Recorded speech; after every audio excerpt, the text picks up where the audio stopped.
Black people don't get to speak up in my courtroom. Shut your mouth." The judge's venomous roar sliced through the air like a blade. Eric Kane, a Navy SEAL, a battlefield hero, didn't respond. He just stood there, blood trickling from his lip after a brutal kick by a police officer, delivered right in the middle of the courtroom, in front of dozens of watching eyes. No one stepped in. No one spoke up. The law sat on its bench, but justice was already dead. "You just signed off on the biggest failure of your life," Eric said, his voice cold as a razor's edge. That kick didn't just humiliate a man. It lit the fuse on the collapse of an entire rotten system. "Which state are you in? And if this happened where you live, would you stay silent or would you rise?" The Birmingham District Court on a dull Tuesday morning was as unremarkable as ever. The fluorescent lights overhead flickered like they were tired of existing, and the worn tiles underfoot bore the marks of thousands who had walked this path before, mostly in silence, in waiting, or in despair. The heaviness of the place didn't come from its appearance, but from its very breath, a slow, dry, mechanical rhythm. People came, people waited, people were judged. No one was there because they wanted to be. When Eric Kane stepped through the main doors, he did nothing out of the ordinary. No quick steps, no noise, no confusion. And yet, his mere presence, tall, black, alone, dressed in a well-fitted light gray suit and carrying a neat folder, prompted both security guards at the entrance to instinctively rest their hands on their belts. One of them held out a hand. Papers. No questions asked. No routine check, just instinct. When a black man shows up at a seat of power looking like he doesn't belong to the margins, Eric didn't flinch. He produced 2 cards, an official witness subpoena and a federally verified military ID. The guard scanned them. The machine blinked green. But instead of a nod of clearance, the guard glanced at his colleague and murmured something. Only then did he reluctantly point down the hallway toward the courtroom wing. Eric walked on. In his head, his steps were steady, clock-like, not rushed, not hesitant, but the eyes that followed him weren't so even. A woman in office wear stepped back hastily as he passed. An older man looked him up and down, frowned, then turned away. A blond young man holding a phone on a bench looked up just to stare straight at his face for a few silent seconds. Eric said nothing. He was used to it, not to be insulted, but to be present, in a way that stretched the air around him without a word spoken. He moved toward courtroom 4B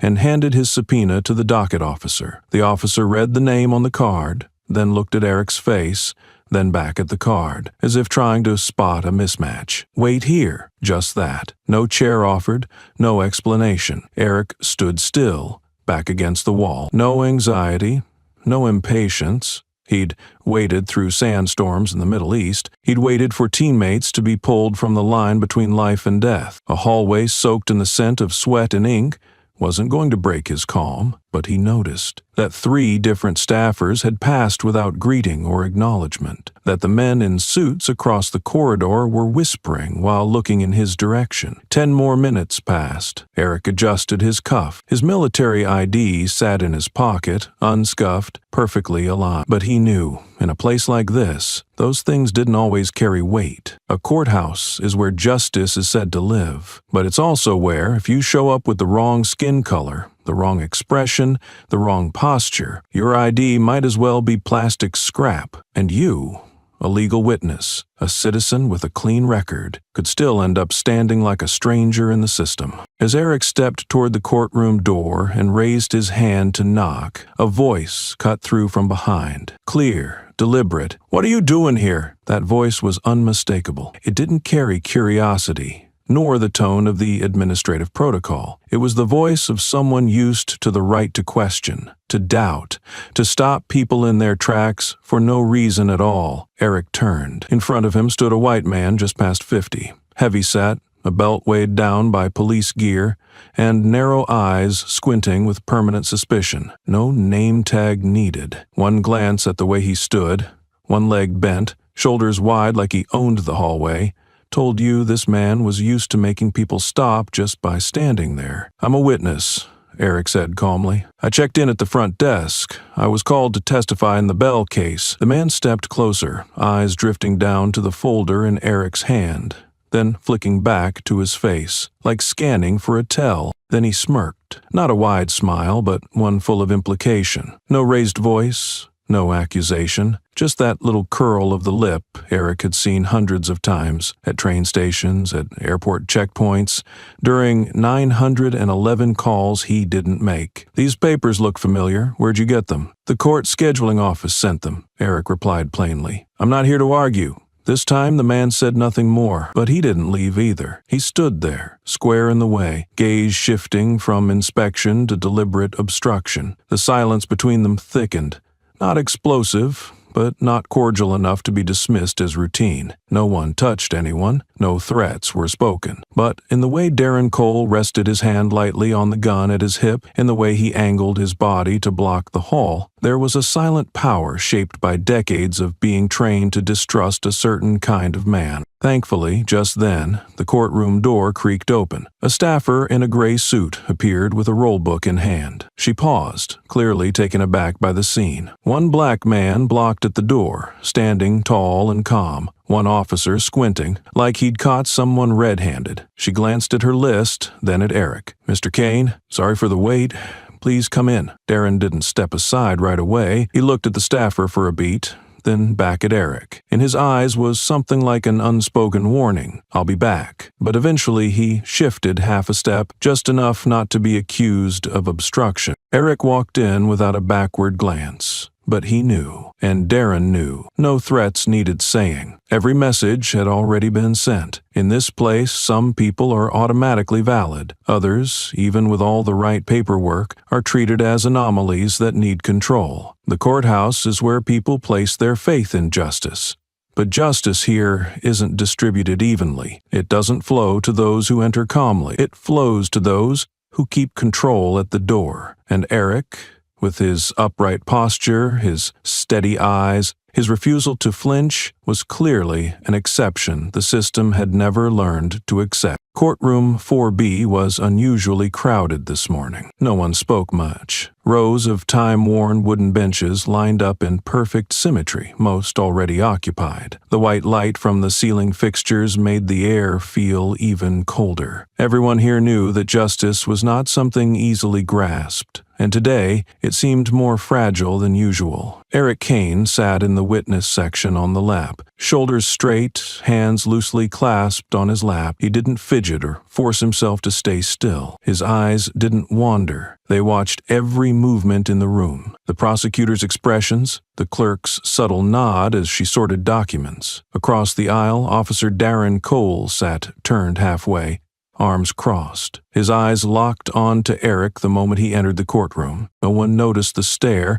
It wasn't overt enough to call threatening. But to Eric, it didn't need to be hidden. It was the gaze of someone used to assessing people not by logic, but by reflex. When Eric was called to the stand, everything proceeded calmly, until Darren deliberately brushed past him. A moment later, without warning, Darren launched a precise kick to Eric's left knee. The crack of impact was followed by gasps, shouting, and chaos. Eric collapsed. The judge demanded order. Officers rushed in. Darren stood his ground, breathing heavily, justifying his actions with shaky claims about suspicion. But everyone in the room had already seen what really happened. It wasn't law enforcement. It was domination. Eric rose on his own, slow and steady, collecting his scattered papers in silence. He didn't retaliate, didn't speak. Darren remained where he was, visibly rattled not by confrontation, but by the absence of it. His opponent hadn't exploded. He hadn't cracked. Instead,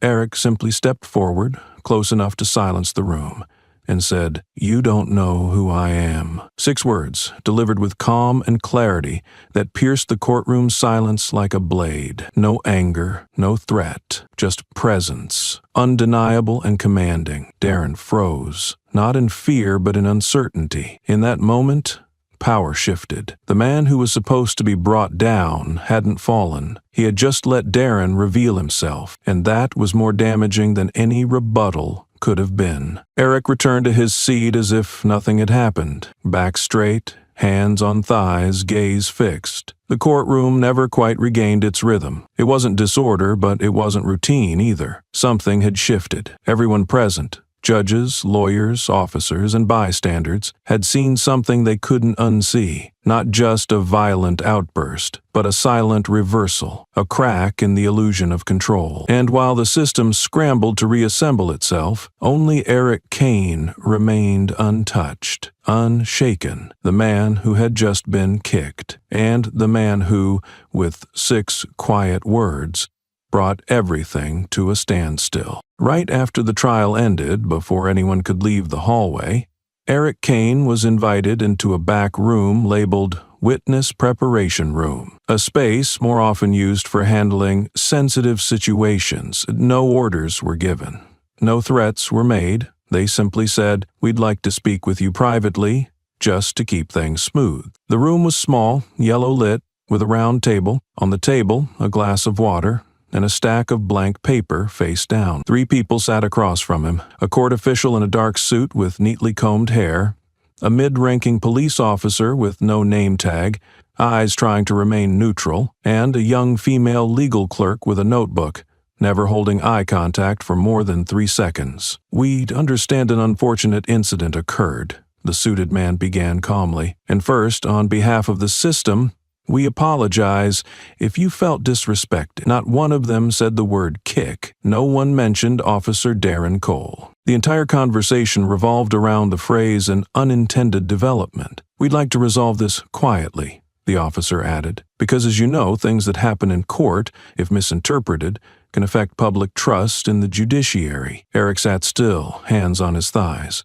neither clenched nor folded. His gaze was not angry, only observant, just as he would be during a tactical negotiation, listening to every word, measuring every silence. The clerk placed an unsigned internal incident report on the table. The first line read, "Acknowledgement of an incident arising from a misinterpretation of body language between the witness and the security officer." The next line, "Witness Eric Kane responded with a lack of restraint, resulting in physical contact with Officer Cole in the course of duty." Eric read it once, unblinking, then looked up and said, "I want an official copy." The man paused slightly and smiled perfunctorily. "This document is for internal records only. Regulations prohibit releasing copies to non-staff individuals. So a witness has no right to verify the record of what they just experienced firsthand?"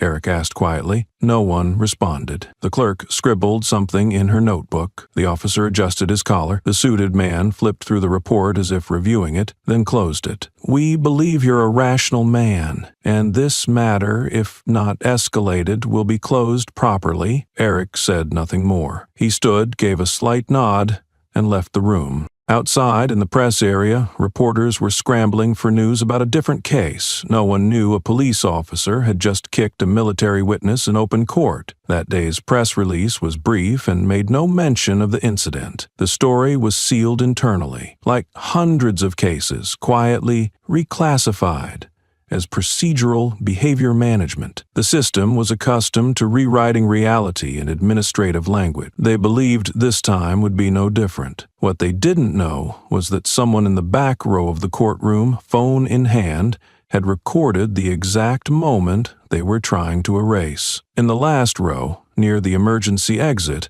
sat Liam Tran, a law student attending as part of his coursework. He blended in, short hair, glasses, white shirt tucked into dress pants, a paper name tag pinned to his chest. Liam was there to observe and document a trial. When it happened, Darren Cole's kick, Eric collapsing, standing, and then delivering the 6 words that stunned the courtroom, Liam was recording. He had been filming from the start, planning to use it for a procedural analysis assignment. But when he replayed the footage that night, what struck him wasn't a mistake. It was a cover-up. An internal report circulating in a student forum claimed witness Eric Kane reacted with a lack of control, resulting in contact with a security officer. Liam froze. His video told a different story. No overreaction, no threats. just a man being attacked, then standing up in a silence that made the system uneasy. Liam didn't know Eric. He had no reason to take sides. But the way truth had been distorted in the report, coldly and blatantly, made it impossible to ignore. He trimmed the video. No edits, no narration, no music. The clip was 42 seconds long, starting with a kick, Eric falling, getting up, and staring straight at the officer saying, "You don't know who I am." 6 words, no effects needed. Liam uploaded it to his TikTok with a simple caption, "Courtroom, not a battlefield, you don't know me." He expected nothing. Within 8 hours, it had over 600,000 views, 50,000 shares, and thousands of comments. People started asking, what happened? Why isn't this being reported? How can a witness be kicked in front of a judge? And no one says a word. The hashtag, #YouDon'tKnowMe, spread across Twitter, Instagram, and Black community forums nationwide. Comments read, "This is why we record. Calmer than the judge. They want us to stay down. He stood up." Local media couldn't ignore it. A WBR 13 reporter contacted the Birmingham District Court to verify the video's authenticity. The court spokesperson refused to comment, replying with a one-line email, "We have no comment at this time." Meanwhile, on a U.S. veteran forum, an anonymous account reposted the video with the caption, "The man in the video has had special training. Trust me, he knows what he's doing." The incident had left the hands of those trying to suppress it. One day earlier, Eric Kane was labeled a disruptive witness. One day later, he became the face of a video the system couldn't look at and couldn't erase. Eric didn't call a lawyer or reach out to the press. Instead, he pulled an old phone from his drawer, no commercial SIM, no civilian tracking, used only for the kind of contact who'd once followed him through zones where GPS failed, and orders meant nothing. He dialed a single unsaved number. After 3 rings, a low, dry voice answered, "Talk." Eric said only, "I need to meet." No questions were asked, just an address. 14 hours later, they were face-to-face at a small cafe on the outskirts of Nashville, a place with no security cameras and where nobody cared who you were. Travis Reed, longer hair, rough beard, sunglasses on, sat down, ordered a black coffee, and stared at Eric like he already knew the story. "What kind of trouble are you in?" he asked, not out of concern or coldness, just the direct way people talked after surviving death zones. Eric explained everything in under 3 minutes. Emotionless, just the facts. When he reached the part about the kick in court and the video spreading online, Travis didn't blink. "I know that type," he said, "but if his record's clean, either he's protected or this system's even filthier than we thought." Without prompting, Travis pulled out a signal-shielded laptop, connected through a deep VPN, ran civil database access codes, and typed in Darren Cole. The file looked clean. Born 1971, joined in 1997, moved through 3 departments, now in Birmingham. No internal warnings, no complaints, too clean. Travis frowned and ran a search using Cole's badge ID. A 2017 complaint surfaced. Devontae Hill, a black man, badly injured, in custody. Complaint withdrawn in under 24 hours. Reason, witness no longer contactable. Travis muttered. Disappeared faster than a battlefield report. He dug deeper, but was blocked by a red alert. Access restricted. Special clearance required. He leaned back. Someone's covering this guy. I can crack it, but not from here, not on government lines. Eric nodded. No words needed. They both knew this wasn't about a kick anymore. It was a cover-up, well-practiced and well-protected. 3 days later, Eric received an encrypted data package from an anonymous source. No message, no signature, just the familiar symbol, 3 dots in a triangle, the seal code for "We've gone deeper than expected." To open it, he needed codes only Special Ops veterans would know. The mission number, the first teammate's date of death, the coordinates from Fallujah. He typed each one. The screen opened, no effects, just folders.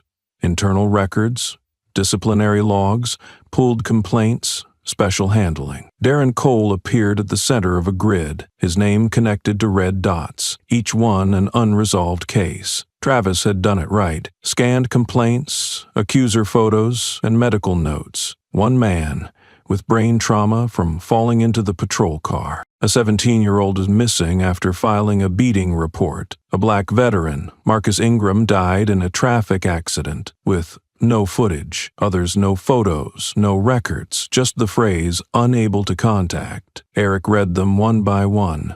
He listed names, dates, and patterns. Every reassignment Cole got came with an internal issue, never punished.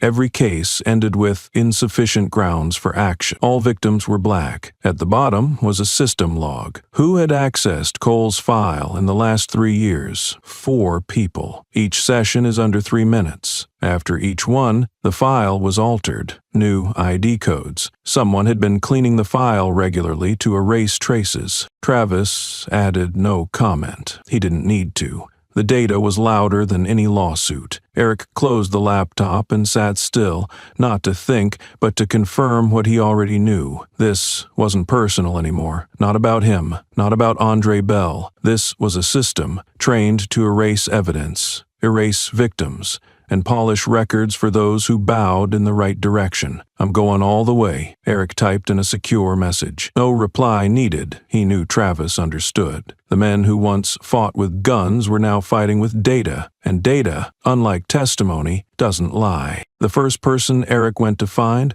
was Deshaun Carter, 32, a warehouse worker living in a deteriorating apartment block on the city's west side. His unit was on the 3rd floor, in a hallway that smelled of stale cigarettes and mold, with stair railings chipped from too many frantic grips. When Eric knocked, Deshaun took nearly a minute to open the door. He wore a loose t-shirt, his head shaved, and looked either sleepy or just used to visitors bringing threats or debts. "Who are you?"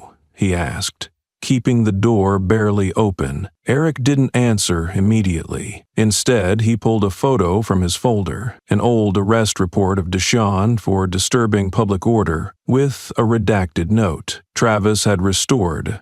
Arrested for refusing to unlock phone, no search warrant. Deshaun glanced at it, then widened the door. "I'm not signing anything," he muttered. "Not doing interviews." "I'm not with the press," Eric replied. "I was also attacked by the man who did this to you." After a pause, Deshaun let him in. In a cramped living room, cluttered with torn cushions and children's toys, Deshaun told him how he spent 6 months in jail for not giving up his phone during a stop, how his ex-wife moved states with their child while he was locked up, and how his complaint vanished without reply. "I wanted to fight it," he said, "but the public defender told me if I want custody back someday, I'd better stay out of the system." Eric didn't record anything. He just listened. When he stood to leave, Deshaun called after him. "If there's anyone else like me, tell them they're not crazy. We didn't imagine this." The second man was Clifford Mays, 58, a former postal worker, living alone in a fading house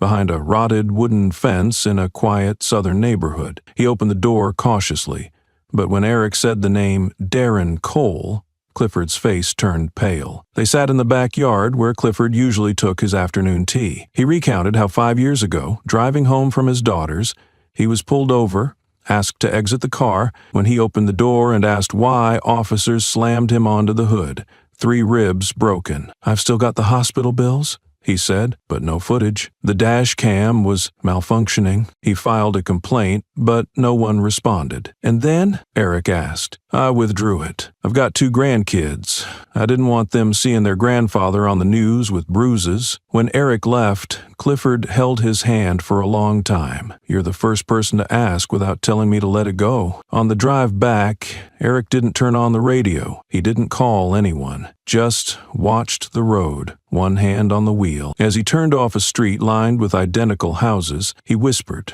more to himself than to anyone else, "None of them ever had a chance to speak, but this time I won't let that happen again." Eric's apartment was small, a living room opening into a modest kitchen, a bedroom, and a desk by the window. On it sat the laptop he'd used since his post-conflict advisory days. Old, underpowered, but private and trustworthy enough for what mattered. That night, after speaking with Deshaun and Clifford, Eric reopened every file Travis had ever sent him, not to analyze, but to remember face by face, file by file, each statement that had been buried for lack of evidence or non-cooperative witness. He printed what mattered, pinned the pages to the wall. Each one listed a name, a year, and a single line of outcome. Some were chilling in their simplicity. No charges filed.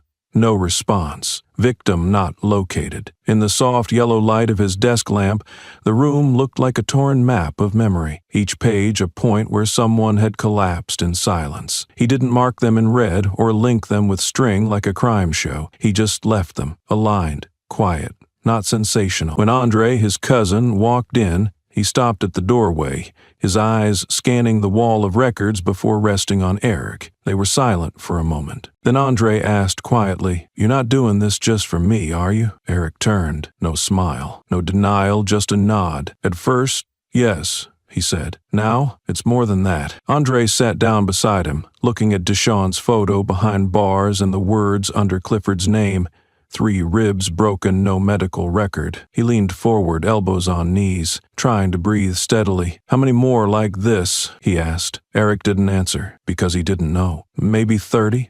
Maybe 300? Maybe more? What he did know was this. It wasn't just about a kick, a trial, or a cop named Darren Cole. It was about a system that had learned to survive by erasing the people it found inconvenient. Eric opened his laptop, created a new folder, and typed the title, Unofficial Witness Records, Not for Government Use. Beneath that, he wrote the first sentence. Not a report, not an accusation, just a truth plainly stated. These are the stories of those left off the record. No one asked him to write it. No one told him to. But looking at those faces, none on the news, none with lawyers, none with trending hashtags, he knew. If he didn't do it, no one would. And if he didn't start now, then that kick, the one that once shook a country, would just end up in another file marked No Irregularities Found. The hard drive Travis sent was a specialized model.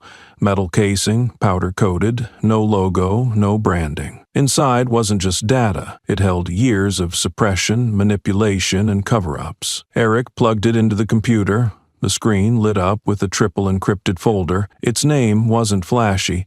Clean logs _ rebuild. Inside were neatly split subfolders. Removed complaints, internal handling logs, directive emails, and one unnamed folder marked only by a broken padlock icon. They sat in a sealed room. 2 quiet fans whirring under warm yellow light. Travis said nothing, just gestured. Open them one by one. Eric started with the familiar. Deshawn, Clifford. The data matched what he'd heard from their own mouths, except the complaints they said no one responded to had, in fact, been received, logged, then marked closed due to lack of evidence. Some included notes like, unable to contact complainant after 3 attempts. These people hadn't vanished. They'd been erased, in legal language. An hour in, a new name kept surfacing. Reggie Holloway, a former internal affairs officer, once head of misconduct investigations at the Birmingham Police Department. Eric had never heard of him, but in 2019 alone, Reggie had submitted at least 6 reports on Darren Cole's abuse of authority. The first report lasted in the system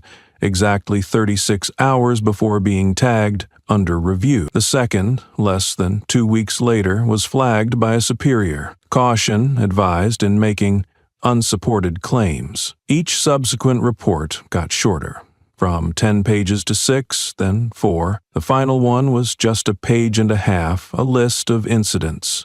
No recommendations, no conclusions. After that, Reggie Holloway vanished from all internal records. Eric turned to Travis. Where is he? Travis typed quickly, checking civil databases, driver's license registries, property ownership, and old government accounts. Nothing. No phone, no email, no banking activity. Since late 2020, Reggie Holloway had disappeared from the digital world. You think he was silenced? Eric asked.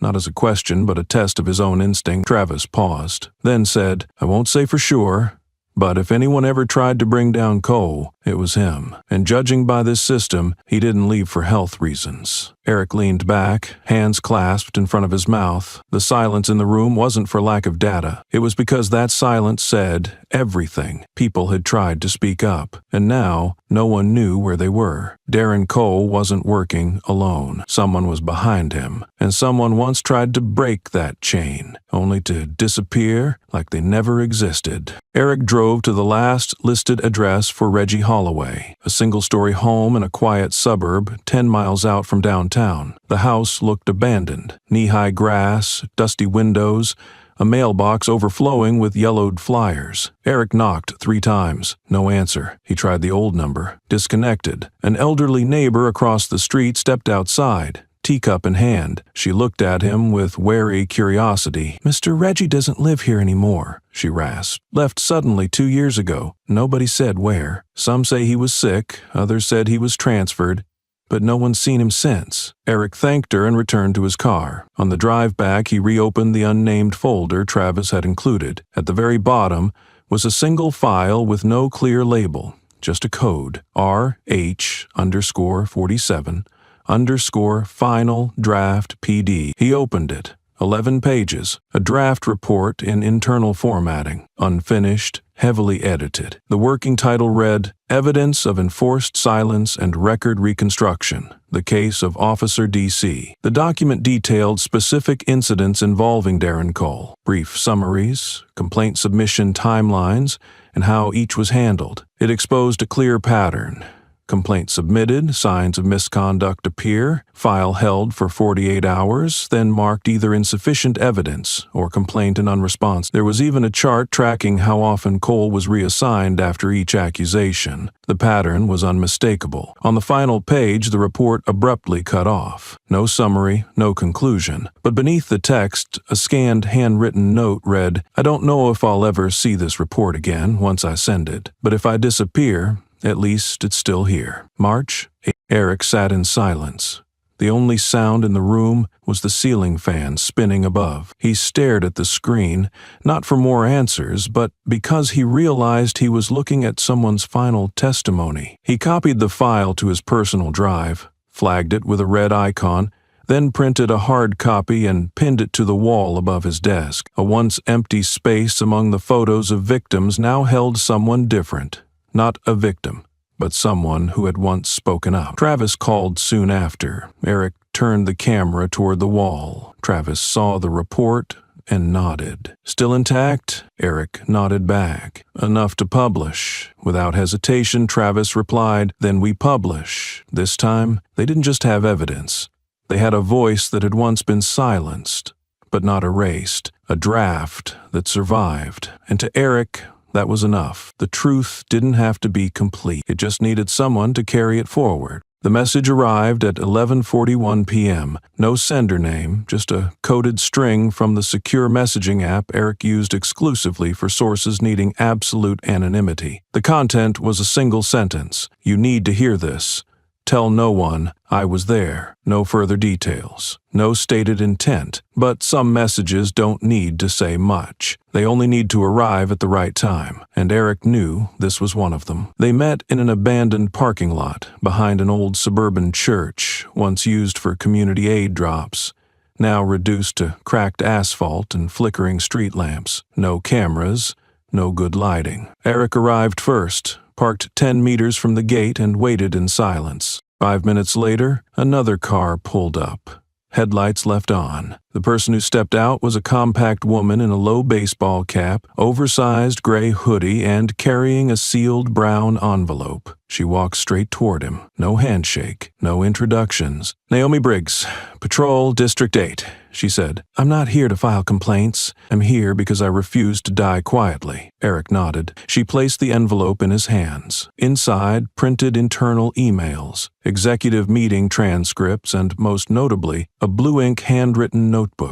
Small, neat print, methodical. Not a single emotional line, just data. Dates, times, incidents, who was present, who said what, who altered the final report. "I don't do investigations," Naomi said, eyes avoiding direct contact. "I'm just a patrol cop." Got a report rewritten before it was submitted. The person got hit, didn't resist, but the final version said subject resisted during restraint. I asked my shift supervisor. He laughed. You're young, learn how to survive. But Naomi didn't forget. She started documenting in her notebook, just for herself. Later, she tracked 2 more cases. Both were edited. Once, she slipped and asked out loud in the briefing room, why don't we keep the original version? Within 24 hours, she was summoned privately to the division office. Sitting across from her, Darren Cole. You think anyone will believe you over me? He asked.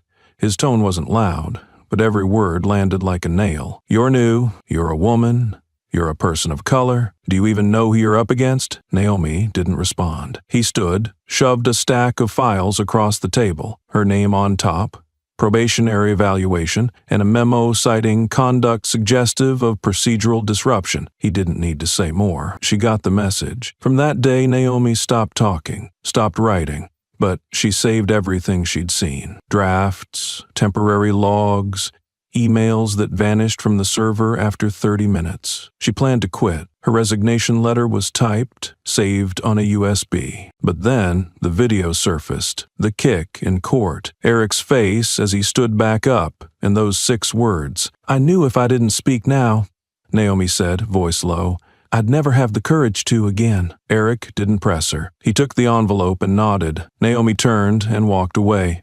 Before getting into her car, she paused, didn't turn around and said, I don't need a hero.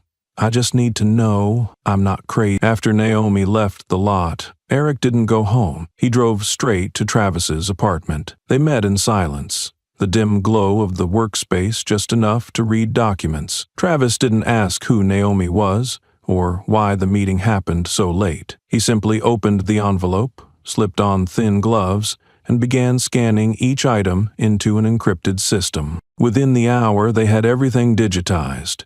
Internal emails between command levels implicating Darren, meeting minutes that never appeared in official records, and the handwritten notebook, meticulous, continuous, no gaps in time. Especially damning was an unsent report, a case on Kingman Street where a young black man had his nose broken during a suspicious behavior check. Naomi had been there. She witnessed Darren instruct keep the statement short, no need to detail the restraint, and in a moment of hesitation she saved the original draft before it was overridden. Now that file sat on Eric's desk next to a cup of coffee, going cold. Travis sat upright and turned the screen toward Eric. She's not playing, he said without needing to verify more. This is enough for administrative charges. Maybe not criminal, yet, but this is the backbone of an internal collapse. Eric nodded. But what caught his attention wasn't in the emails or recordings. It was in a small folded note Naomi had tucked at the bottom of the envelope. Handwritten in blue ink, it read, I thought about quitting. I actually wrote the resignation letter. It's still on my USB. But when I saw the video of you getting kicked, not the kick itself, but how you didn't react,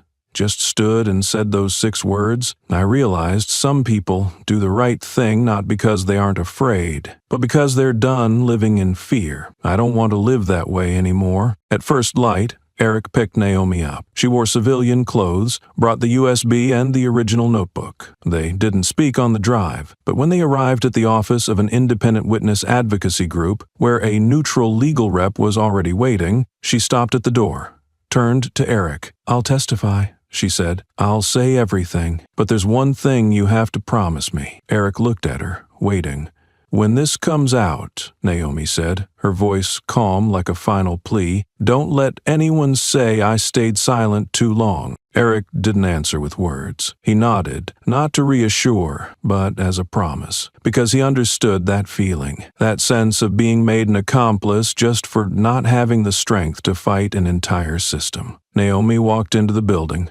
The door closed behind her, but this time, as she prepared to reveal every detail she once buried, every notebook page once hidden beneath her pillow, she knew she wasn't alone. And what she brought forward wasn't just evidence.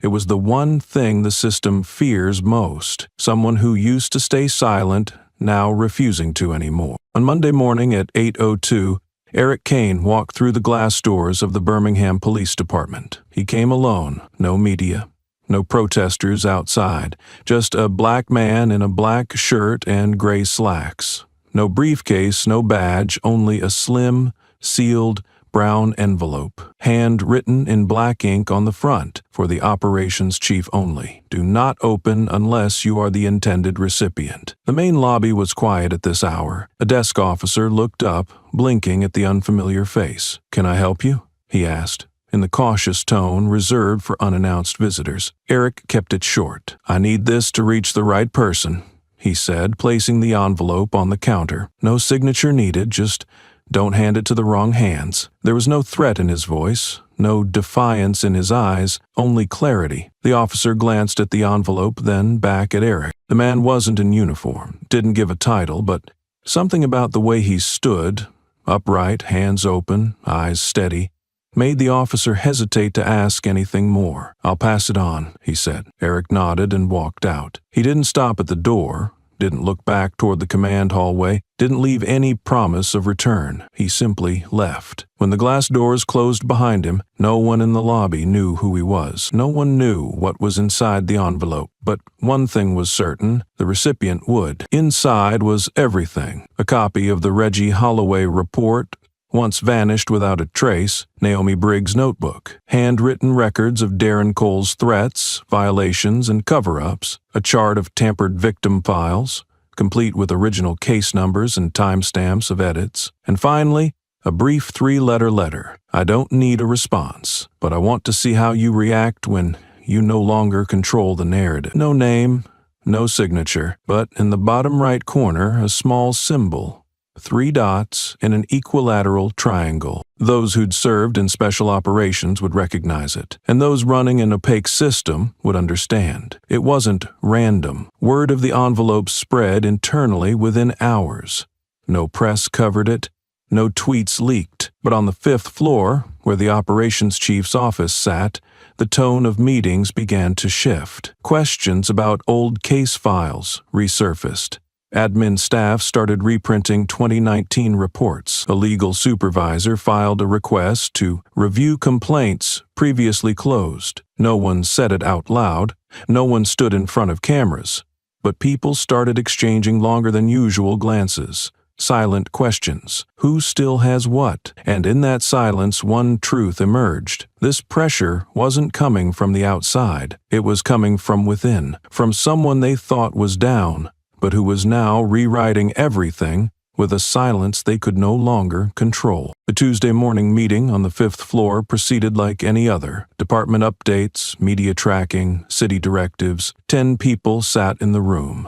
9 held pens or tablets. The 10th, Darren Cold, leaned slightly over the table, arm resting on a chair, speaking like he still owned the air. "And if there are no additional complaints this week," he said, glancing at the operations chief, "we can close out the 4 suspended cases from last quarter." He didn't finish the sentence. The conference room door opened.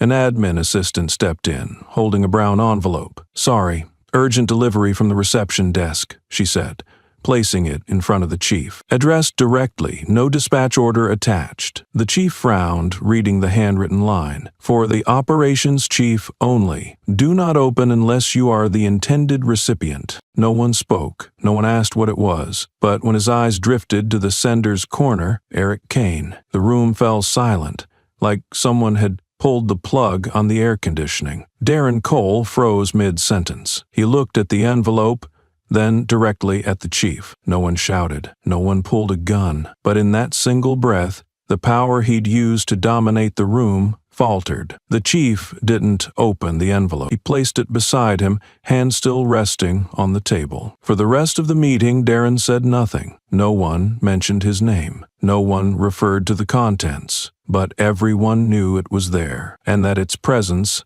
had already changed the room. In the following days, Darren's behavior shifted. He arrived earlier, checked both personal and departmental email every 30 minutes. He called 2 subordinates to ask about some old documents. Both replied, not sure. He wandered into the admin offices under the guise of looking for files, eyes scanning shelves like a man trying to see what might soon be exposed. At night, he slept less, woke to check his phone. For the first time in years, Darren Cole felt watched by someone who didn't need to be in the room to track his every breath. He had always believed that if anything went wrong, he could make one call to a private number, where his protector would take care of it. But this time, he didn't call. Not because he'd lost contact, but because he feared that if he did, and the other end stayed silent, it would mean he'd never been protected at all. Or worse, that his protector had already seen the envelope. Eric Kane was no longer a witness, no longer just the man kicked in court.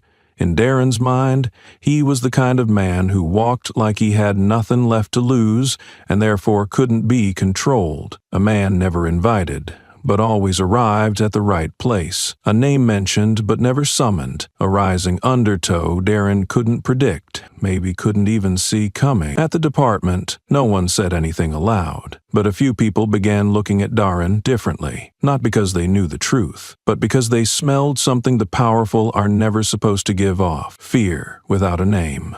No one knew exactly who had sent the clip. It appeared on a forum for legal professionals with a simple caption, "Courtroom for B. Truth needs no commentary." Within hours, the video was reposted across major platforms: YouTube, Twitter, and Reddit. Unlike the blurry, shaky footage from earlier, this version was clear, sharp, and with full audio. The camera, mounted high behind the bench, captured every second. Darren Cole's kick from behind, Eric collapsing, then rising again in silence, and after that, just 6 words, even-toned, not angry: "You don't know who I am." No background music, no effects, just the sound of viewers' hearts racing frame by frame. The clip spread like wildfire. Within 8 hours, it had been shared by a veteran war reporter, a Navy SEAL veteran group, a black human rights organization in Atlanta, and dozens of high-profitable accounts. Headlines emerged: "A man stands," and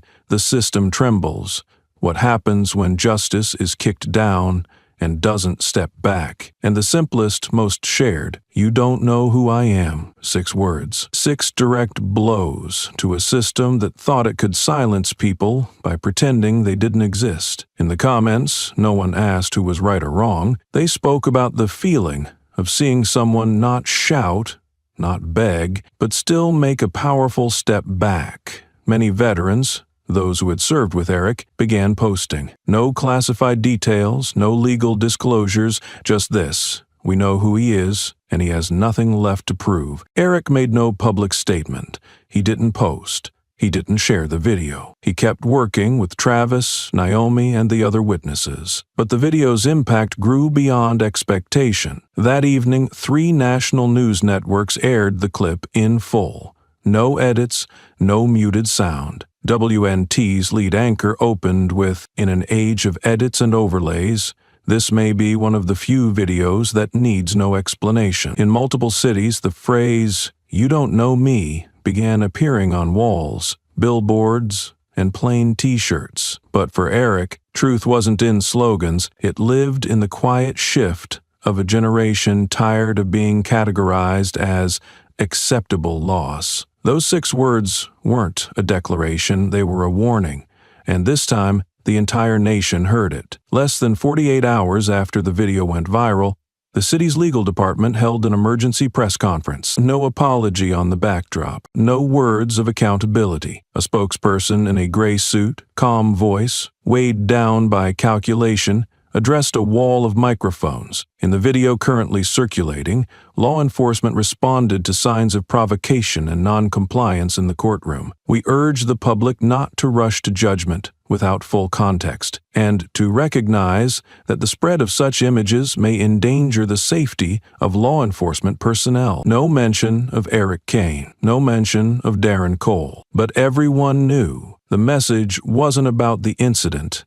It was about the right to tell the incident. Even with a nation watching a kick land and the victim standing, cold and controlled, they still tried to make people believe maybe he deserved it. Immediately, certain aligned media outlets began repeating the phrase, context unclear, controversial behavior. A morning news panelist dismissed it as an overblown controversy amplified by legally uninformed internet users. An op-ed in a retired officer's publication called the footage an emotional weapon against the rule of law, adding, "Emotion cannot replace law." Brief, but effective, enough to steer public focus before it settled. A new language war began, and this time the counterattack wasn't a kick or a courtroom scuffle, but rhetoric crafted to blur the facts. They didn't outright lie, they just retold part of the story, then let the rest drift into doubt. That night,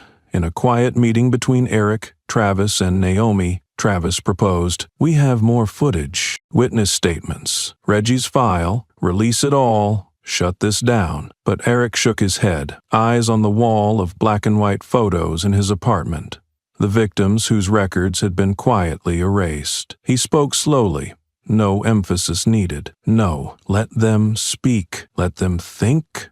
They're still shaping the narrative, because only when they believe they're still in control is when they start revealing what they're really afraid of." Travis stayed silent. Naomi nodded, because both understood this was no longer a fight between a man and a system. It was between truth and the ways people choose to reject it. And if anything could strike harder than a physical blow in a courtroom, it was the choice not to speak. At the exact moment, silence forces everything else to speak for you. After 28 days in custody, under charges of resisting law enforcement and disturbing public order, Andre Bell was released. Not because someone declared him innocent, and certainly not because anyone apologized, just a cold single line from the prosecutor's office. Insufficient grounds for prosecution. No explanation, no context, not even an acknowledgement that the whole thing had been wrong from the start. But at least it opened the cell door. The morning of Andre's release passed like any other morning in the holding facility. No sirens, no heads up to the press. His cell door clicked open at 7:42 a.m. A guard handed him his old clothes, a phone with a dead battery, and a receipt for his personal belongings. No explanation, no good luck. Just the guard's eyes avoiding his as he passed over a plastic bag with Andre's name fading in marker. In that look of avoidance, Andre understood.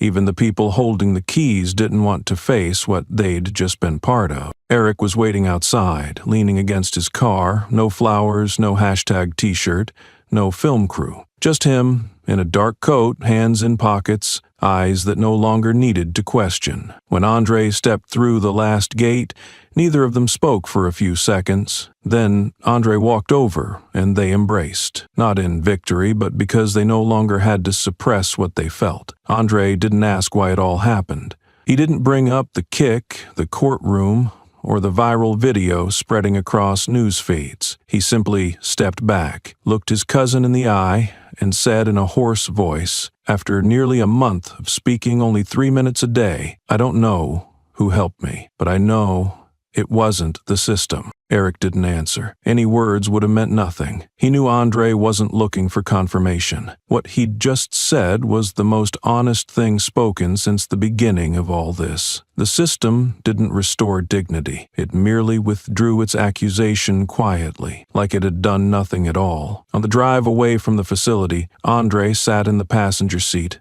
staring out the window. Eric didn't play music, didn't ask anything. Traffic was slow, the lights blinked in a predictable rhythm, but amid the unchanged routine of daily life, something had shifted. Something that would never make an official headline. For the first time, the system had to let someone go. Not on its own terms, not with its own narrative. That afternoon, a photo began circulating online.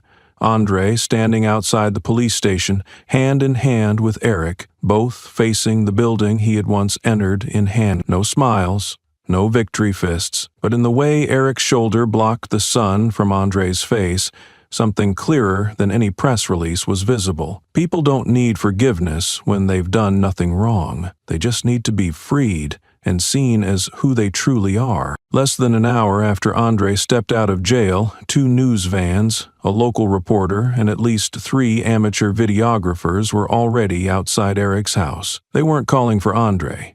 They weren't asking about the investigation. They were all looking for one person, Eric Kane, the man who stood still after a courtroom kick. The 6 words he said that day, calm, quiet, had become a rallying cry. Former SEAL stands, system steps back. The 6th word man, now a voice for a generation. His name flooded the news cycle. Social media dissected every frame of the clip. How he stood, how he picked up the files, even the exact moment he turned to face Darren. Some posts read like essays, calling Eric the man who challenged power by staying still. One person wrote, "He didn't fight back with fists, he fought back by not needing to." Eric read some of it, but he didn't respond. He didn't touch his phone for 2 full days. He turned down every interview, even national TV offers. Not out of fear of attention, but because he knew the attention wasn't really for him. It was for the version that the public wanted to create from him. Naomi dropped by one afternoon,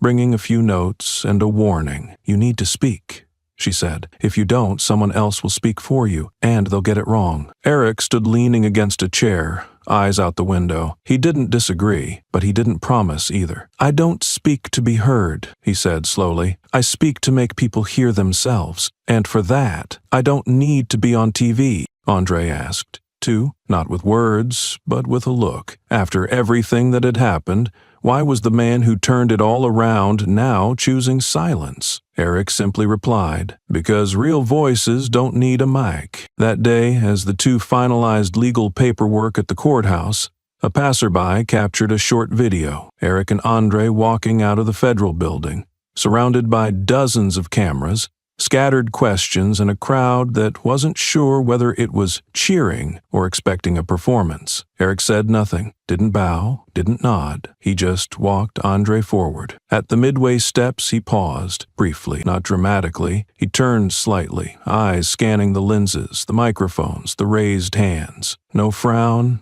no special expression, just a look, as if to say, "I don't need your permission to be seen." Then he walked on, without slowing, without waving, without looking back. 3 days after the city legal department's final press conference, Travis sent Eric a 1-line message. "I found something out of place, or in place, just never touched." In an old data folder migrated from the original hard drive, Travis discovered a dual encrypted partition that had never been opened. Most of what they'd uncovered so far involved internal investigations, report tampering, witness intimidation, but this time, what Travis found was a strange access trail, not targeting reports, but aimed straight at the city's resident data system. The access logs revealed that thousands of personal files had been extracted, grouped from the police department's internal system and routed through an anonymous IP address based in Missouri. Travis traced the path, decrypted layer after layer, and stopped when the same file name appeared 3 months in a row. Batch 3_bonus Darren DVP. He didn't need to ask Eric if he wanted to see it. They both knew this wasn't data meant for any legal investigation. Once unzipped, the CSV files revealed a chilling reality. A detailed list of nearly 1,400 individuals, complete with names, addresses, civil records, complaints, and their detainment or stop-and-frisk history over a 3-year span. In the final classification column, people were tagged with color codes: red, orange, and yellow. Travis ran a filter. The results? Over 82% of individuals marked red were Black or Latino. No investigation notes, no warrants, just brief tags like potential conflict subject. Eric read line by line. He recognized several names.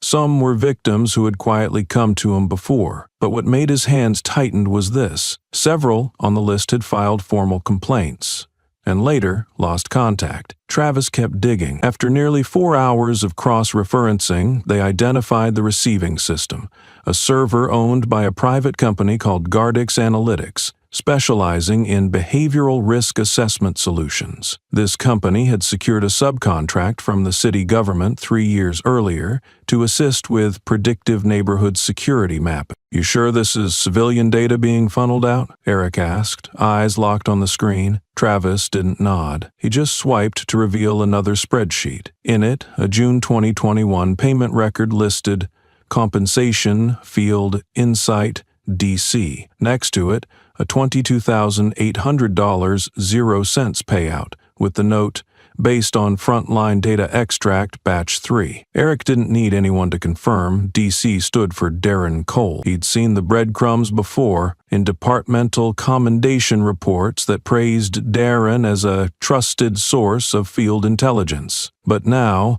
with the evidence in hand, it was clear civilian data had been harvested, and Darren was rewarded for it. Travis spoke softly. Data doesn't move on its own, and it wasn't collected to protect anyone. Eric stood and paced the room. The wall of witness files now resembled a live data matrix. Names of past victims, names buried in doctored reports, now reemerged, not as casualties, but as commodities, not to prosecute, but to be mined for behavioral analytics in a security system funded by public money. He turned to Travis. Didn't need to ask. His voice was low but firm. This isn't about ethics anymore. This is a data board, and someone's been playing it by selling people line by line. Gardix Analytics wasn't an unknown firm. On paper, they were the primary subcontractor for the Comprehensive Predictive Security Initiative, a project greenlit by the Birmingham Mayor's Office 3 years ago to enhance high-risk zone identification using behavioral data. But according to Travis's review of public contract archives,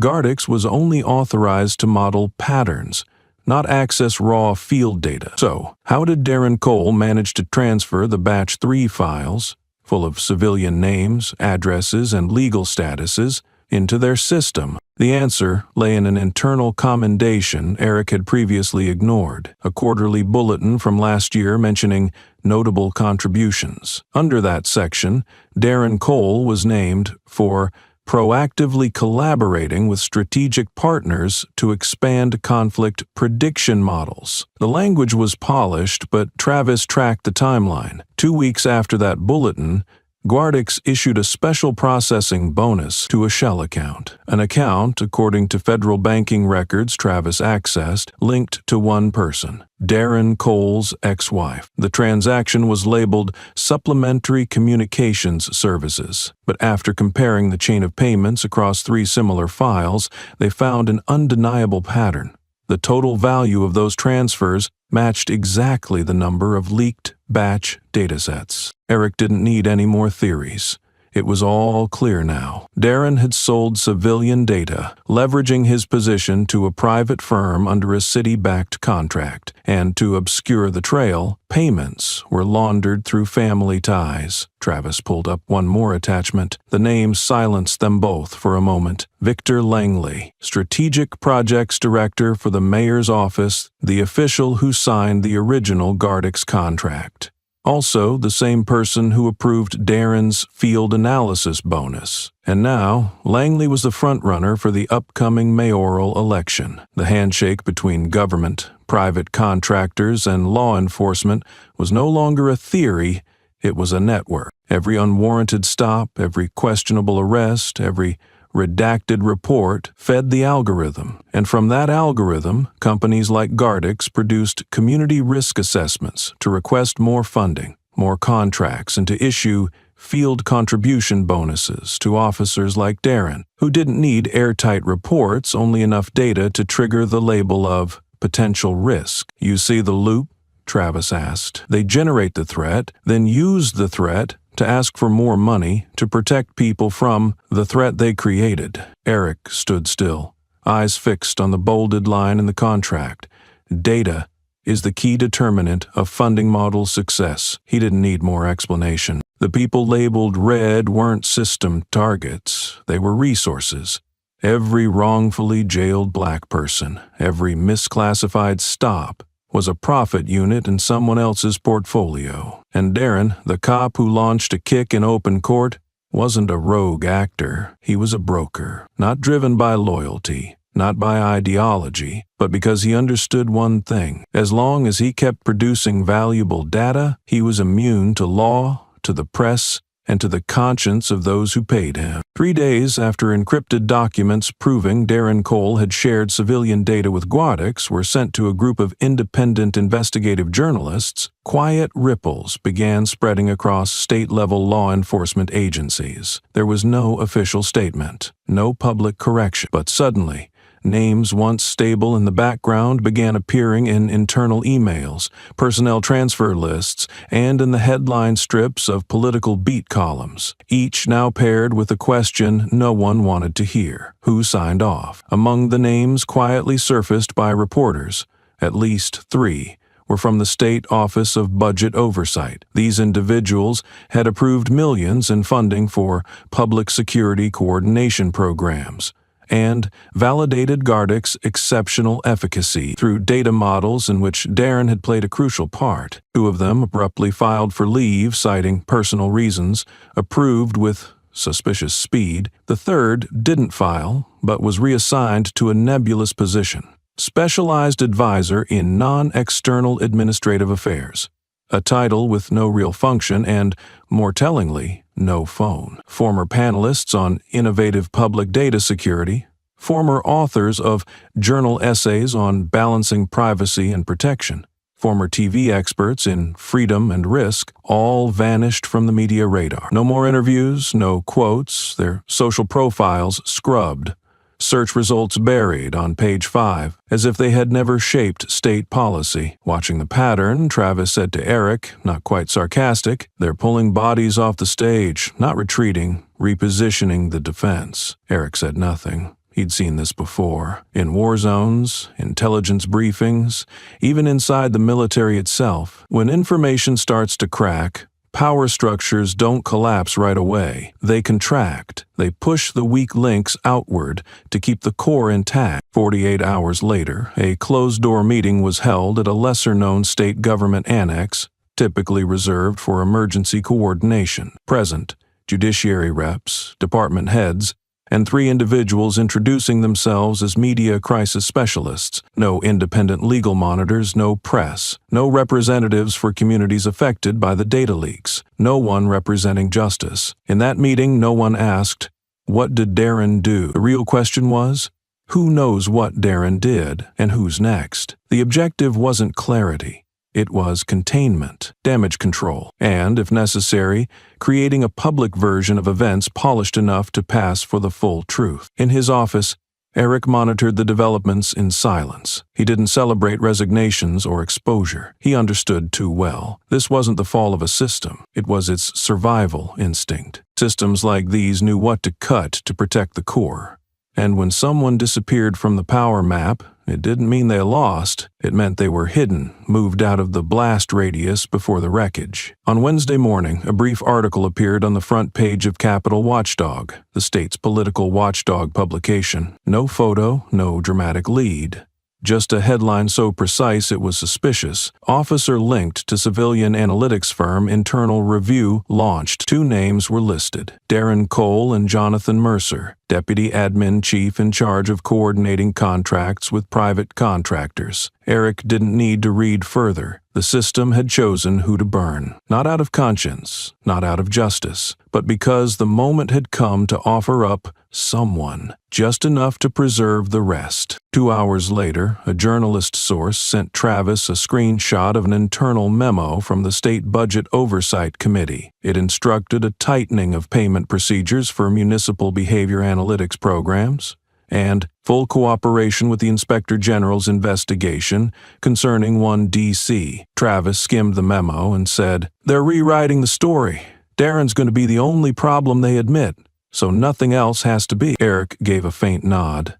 The narrative was taking the direction the system preferred. Isolate the wrongdoing to one man, then erase him cleanly to extinguish the fire. But what the scriptwriters hadn't fully accounted for was this: Darren Cole wasn't the type to go quietly once he realized he had no safe exit. Rumors swirled. A former admin staffer claimed in an anonymous interview that Darren had once said, "If they push me out, I'm not going alone." Another said he kept a hidden file, possibly a complete copy of all the exported civilian data, and a list of covert beneficiaries. People called it the dead man packet. No one had seen it. Everyone believed it existed, not because Darren was vengeful, but because he was smart enough to know the only one who could protect him now was the truth he hadn't yet told. Eric wasn't surprised. He'd known all along that Darren had once been promised a quiet exit, a civilian role in a local narcotics agency after the election, offered in exchange for silence and stability, a soft landing built to preserve the network behind him. But that morning's headline shattered the deal.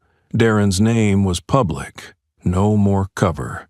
No more promises with weight. He knew that once named, the system no longer considered him worth protecting, and that meant silence was no longer worth anything. When Travis read the headline out loud, he and Eric sat in silence. After a while, Travis asked, not in doubt, but as if confirming what no one wanted to say, "If he dumps everything, are you afraid?" Eric didn't look up, didn't rush. He closed the file in front of him, fingers still resting on the marked page. Then, in his usual even tone, he said, "I'm not afraid he'll tell the truth. I'm afraid he'll hold something back." Because Eric knew, and so did Travis. In a system built to survive on distorted facts, a partial truth left untold is more dangerous than a complete lie. The federal district courthouse had been barricaded early, with security fences stretching all the way to parking lot 5. On the top floor, courtroom 2A, usually reserved for national-level hearings, was assigned specifically for that morning.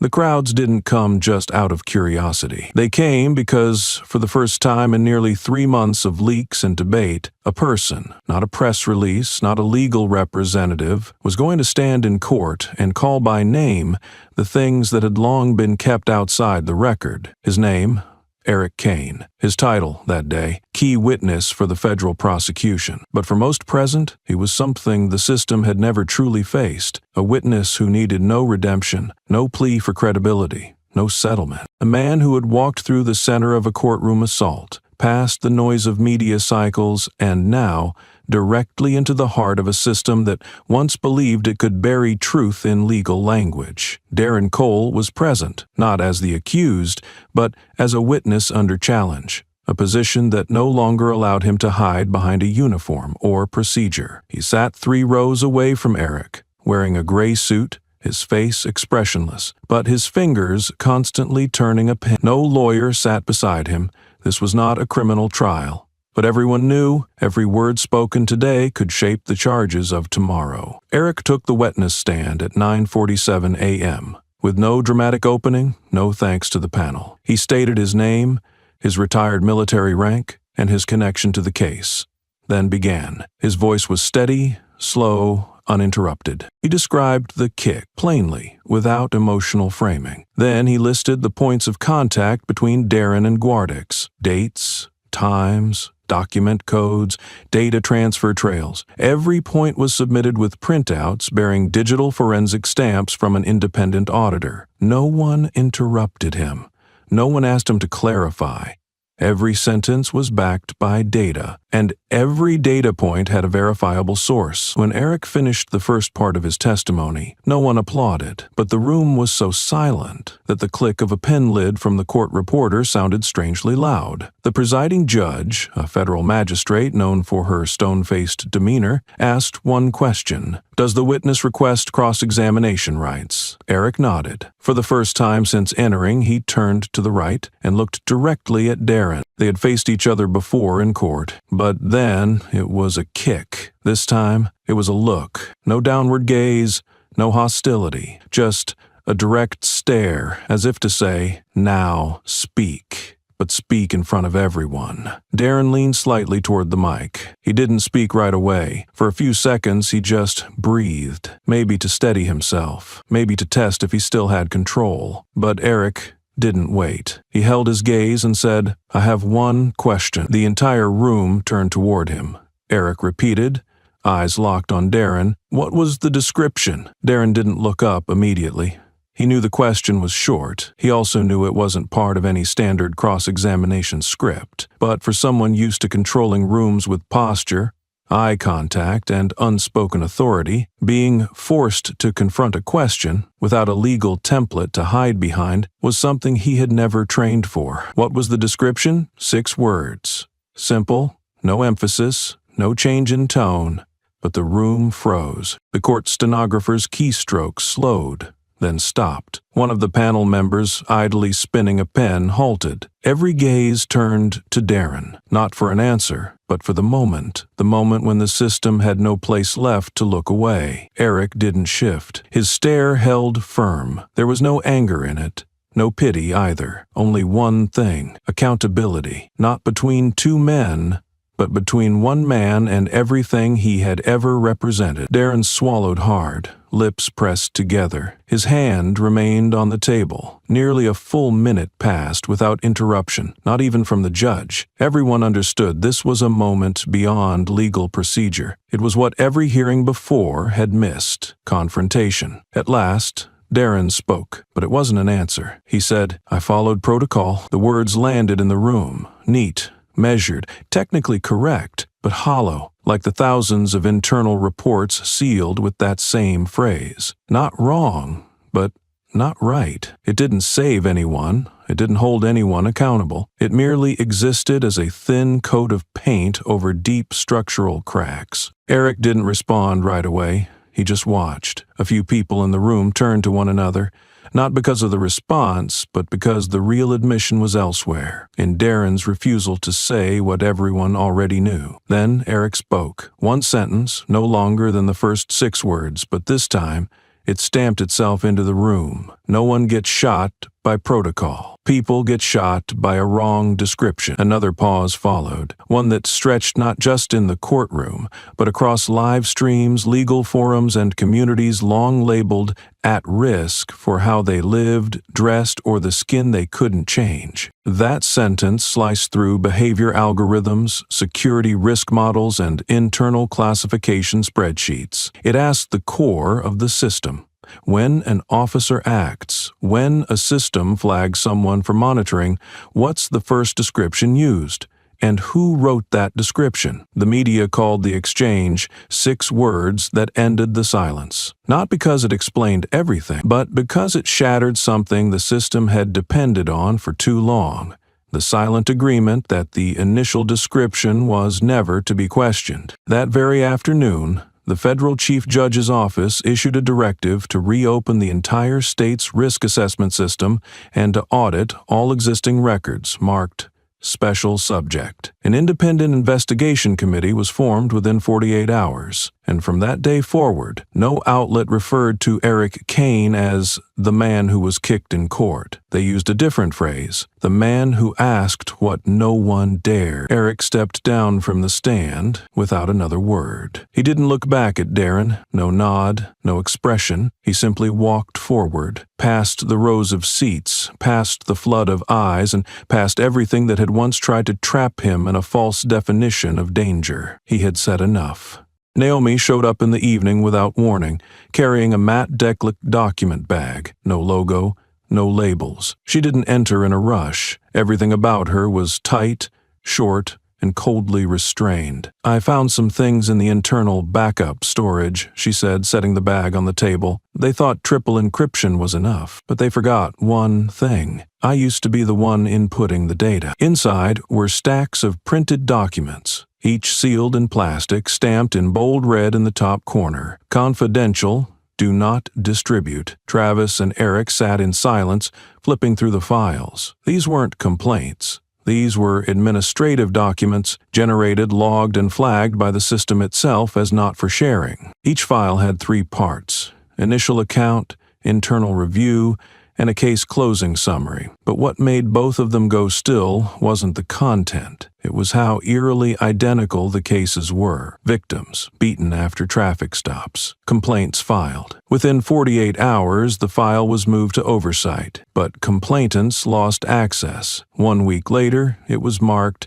insufficient grounds for prosecution and permanently closed. 7 days, every time. Travis ran metadata analysis on 12 of the 29 files Naomi brought. The pattern was plain. 5 officers appeared regularly as initial processors. 1, R, P.S. Used to serve under Darren Cole during his field data control stint. Another, CMP, currently held a temporary advisory role in the Northern Security Sector. The other 3 weren't on current rosters, but Travis traced them. None were found. They had simply been reassigned to posts with no investigative authority. Eric kept reading. Some names were familiar. People who'd called, met him, handed him evidence he had once believed couldn't have just vanished. More striking, however, was a pattern he couldn't voice out loud. The initial threat assessments, in all cases, came from the same source. Not witnesses, not cameras, but from the typed reports of those assigned officers, the ones behind the initial risk classification model. Travis closed one folder and marked it. No detailed notes, just numbers. Cases 1 through 29. The scary part isn't the cases, he said. It's the precision of their repetition. Like,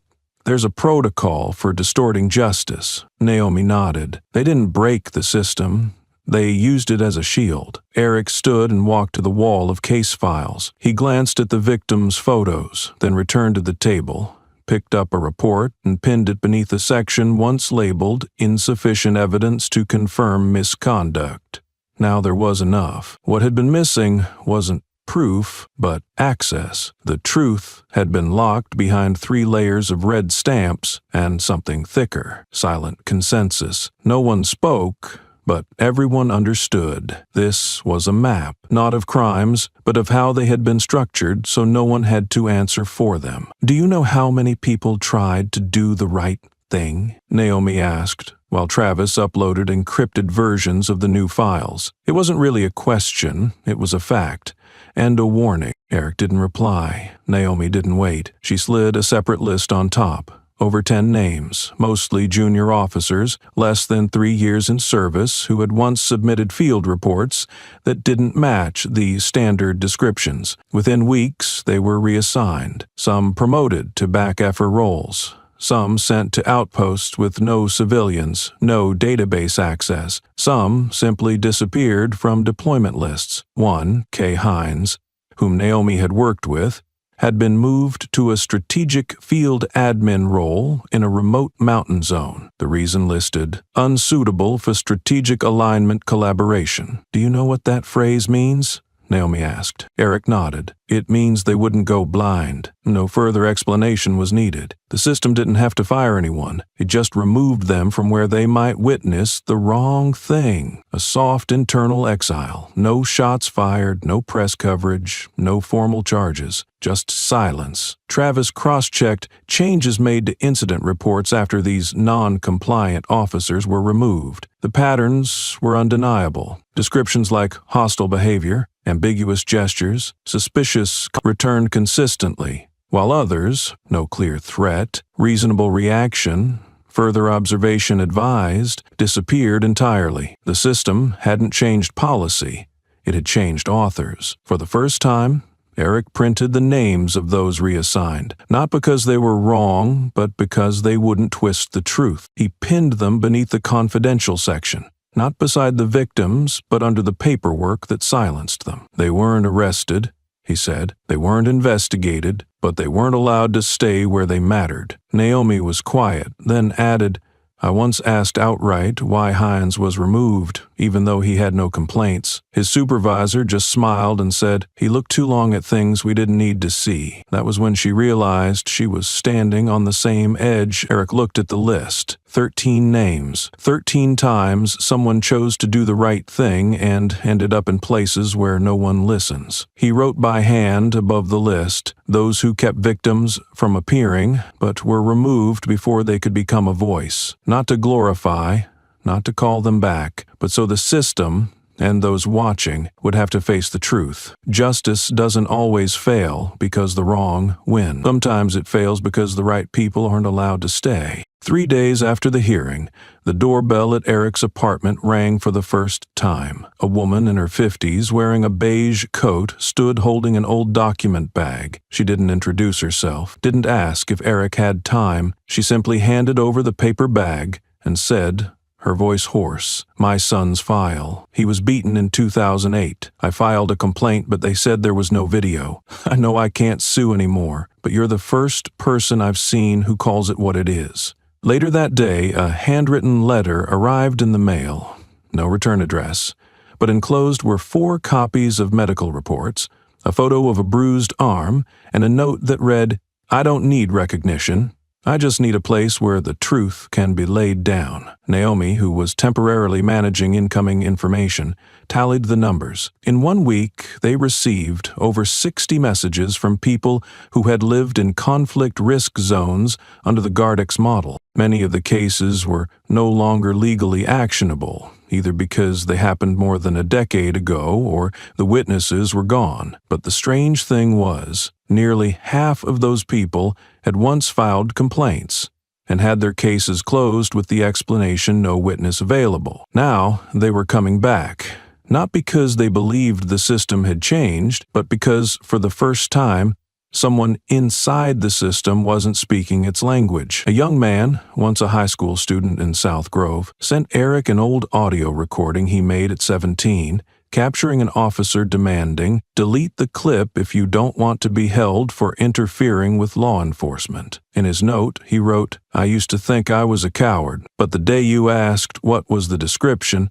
I realized silence wasn't my fault. It was just that no one had ever broken it for me." Eric didn't reply to everyone. He couldn't, but he saved every file, every name, every address. Some he had heard before, fragmented stories that had surfaced after the kick. Others were new, but shared a common rhythm. They weren't coming to make noise.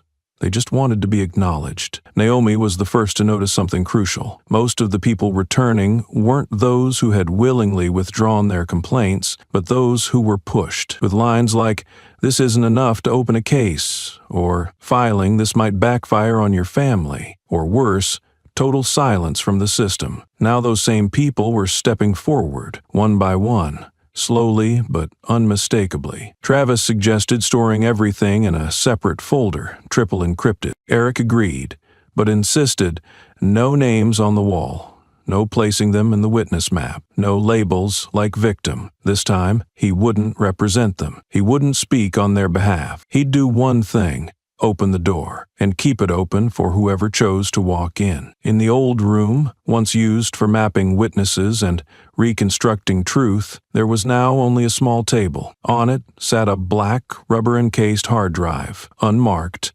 unbranded. Eric placed a single sticky note on top. It read, "Not a complaint list. This is the list that was never heard." No rallies, no slogans. The names were returning, not to reclaim dignity, but to say, "We never disappeared. You just never listened long enough." That weekend, a group of 3 lawyers from the Federal Human Rights Alliance met with Eric. No cameras, no press, just a meeting in the basement of an old academy library, once a learning center for the Black community, now nearly forgotten. The team lead got straight to the point.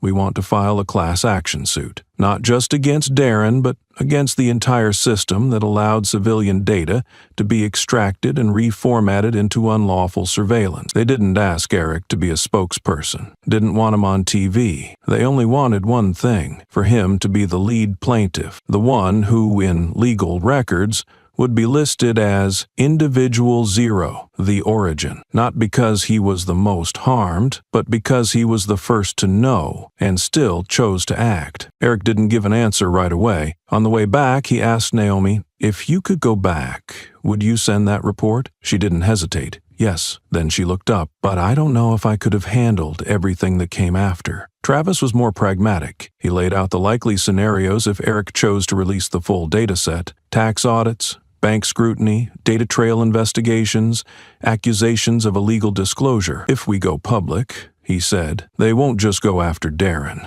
They'll come after you, call you a leaker, say you violated system protections, and they'll have laws to back it up." Naomi was quiet for a while, then asked, "What if we don't?" Eric looked out the window, sunlight fading through the gray blinds. He didn't turn around. He just said softly, "If we don't, they'll just pick another victim, and that person won't get a second chance." That night, the data center, once Eric's tactical command room, was reorganized. The papers once pinned to the walls were now scanned, archived, encrypted. In the center of the table was a laptop. On screen, a file labeled Public Archive, version 0. Inside, everything they'd gathered over 3 months.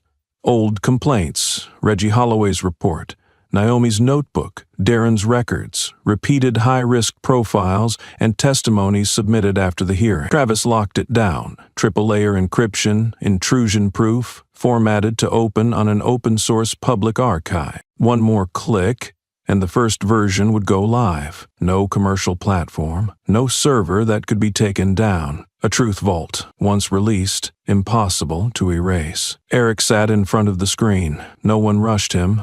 No one spoke. The only question left wasn't if, but when, to do something he couldn't undo. In his mind, there was no image of Darren, no echo of, "I followed procedure." What he saw was the boy who sent the audio of being threatened to delete a clip, the mother who brought a folder to his door just to say, "I know I can't sue, but you're the first to name it for what it was." Eric wasn't a hero. He knew that. He was just the first one who stayed long enough to outlast the silence. He placed his hand on the mouse. Didn't click, but this time, he didn't pull it away. 1:00 a.m. The city outside was deep in sleep, but Eric's small apartment was still lit. On his screen, rows of encrypted file icons glowed. So familiar, he didn't need to open them to know. Original records, testimonies, data transfers, names of those rewarded, names of those silenced, all compiled in one directory, Public Archive version 0. Not yet published, but with one click, everything would become irreversible. Eric sat still, hands away from the mouse and keyboard, eyes locked on the emotionless interface. But inside, everything was moving. He imagined what would come after, the media digging into his past, the narrative hijacked, lawmakers counterattacking with vague accusations like unauthorized data retention, unlawful access, public security threat. They could fabricate a new file on him, drag him into court as the instigator of an unnecessary crisis. He pictured headlines, X-Seal loses control, from hero to hacker, or worse, no headlines at all, just the system quietly sealing the door, drafting a new, sanitized version of the truth. He thought of the journey so far, the kick in court, not an act of violence, but the opening crack in a failing structure. Naomi's face, the first time she handed him the notebook. The eyes of those who came back with old files. The mother who gave him a worn-out folder like passing on a buried memory. The hearing, where he asked Darren, what was the description? A simple question that pierced the veil of racial bias embedded in an entire database system. And now, when every door was open, Eric wasn't sure. Could truth, once released, actually lead to justice? Or just spark a new panic, where the system didn't reform, but recoiled, tightened, and rearmed itself in silence? Travis had applied no pressure. He had completed the encryption, 3-layer backups, and secure distribution. Anyone with the link could access everything. Immutable, untraceable. Naomi was different.